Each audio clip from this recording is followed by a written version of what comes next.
ইদা সাররাতকা হাসানাতুকা ওয়া সাআতকা সাইয়্যাতুকা ফাআনতা মুমিন।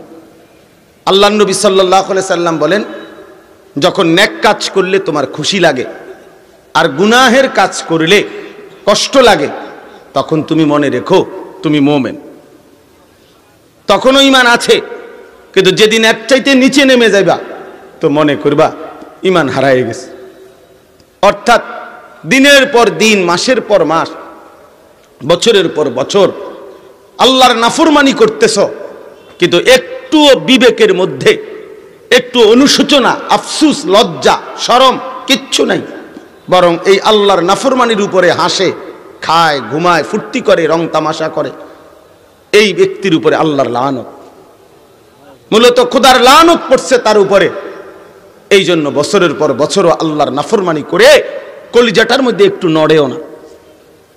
তোমরা যারা ছেলেরা মনে করো 365 দিনের এক বছরে কোনো দিন ফজরের নামাজ পড়লা না, খোদার একটা বছর কোনো দিন ফজরের নামাজ পড়লা না, প্রিয় সন্তান ভাই আমার, বলো তুমি আল্লাহকে ভুলছো কতদিন? তাহলে একটি বছর কোনোদিন ফজরের নামাজ পড়লা না, কারণটা কি? এমন হলো কেন? মূল কারণ হলো তোমার উপরে আল্লাহর লানত পড়ছে। এই কারণ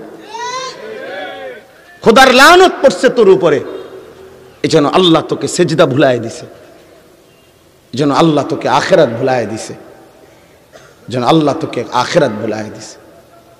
30 বছর ধরে মিথ্যা বলে, 30 বছর ধরে সুদ খায়, প্রতিদিন ওজনে কম দেয়, প্রতিদিন নাচ গান, নাটক, সিনেমা, নর্তকী, ছবি, উলঙ্গ দৃশ্য, জিনা, ব্যভিচারের দৃশ্য প্রতিদিন দেখতেছে, প্রতিদিন আল্লাহর নাফরমানি, বছরের পর বছর বিড়ি সিগারেট খাইতেছে, কথায় কথায় গালিগালাজ করতেছে, প্রতিদিন হারাম উপার্জন করতেছে।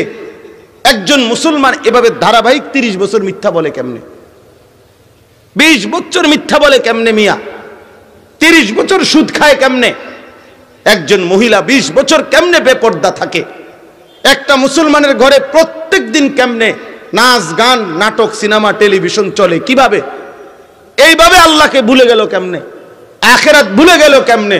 মূলত আল্লাহর লানত পড়ছে, এই কারণে ভুলে গেছে। খোদার লানত পড়ছে তোমার উপরে, তোমার ফ্যামিলির উপরে আল্লাহর লানত পড়ছে। এই জন্য তোমার ফ্যামিলি ওয়ালারা বাত চিনছে, সেজদা চিনে নাই। এজন্য তোমার ঘরওয়ালারা বিল্ডিং চিনছে, কিন্তু মালিক চিনে নাই। মালিক চিনে না, বিল্ডিং চিনছে, বিল্ডিং বুঝছে। ওয়ালা তাকুনু কাল্লাযীনা নাসুল্লাহা ফাআনসাহুম আনফুসাহুম। আল্লাহ বলে, বান্দা আমি আল্লাহকে এতটা ভুলে যেও না। বেশি লম্বা যদি ভুলে যাও, একদিন আমি আল্লাহ তোমাকেই ভুলায় দেব। তার মানে তাফসীরের মধ্যে লিখছে, নিজেকে ভুলায় দিবে মানে হলো আমি আল্লাহ তোমার আখিরাত ভুলায় দেব, তোমার কবর ভুলায় দেব, তোমার হাসর ভুলায় দেব, তোমার মিজান ভুলায় দেব, তোমার আমল নামার কথা ভুলায় দেব, তোমার ফুলসিরাতের কথা ভুলায় দেব। আর কোনোদিন কবর, হাসর, আখিরাত, পরকালের কথা আর কখনো মনে পড়বে না। জীবনটা তখন জন্তু, জানোয়ার, হাইওয়ানের মতো একটা জীবন হয়ে যাবে। তখন জীবন তখন জানোয়ারের জীবন হবে, যে জীবন শুধু খায়, ঘুমায়, পেশাব পায়খানা করে, যৌন চাহিদা পূরণ করে, শুধু দুনিয়া কামাই করে, আর খায় আর ঘুমায় আর লজ্জাস্থানের চাহিদা পূরণ করে, যেটা জানোয়ারের স্বভাব।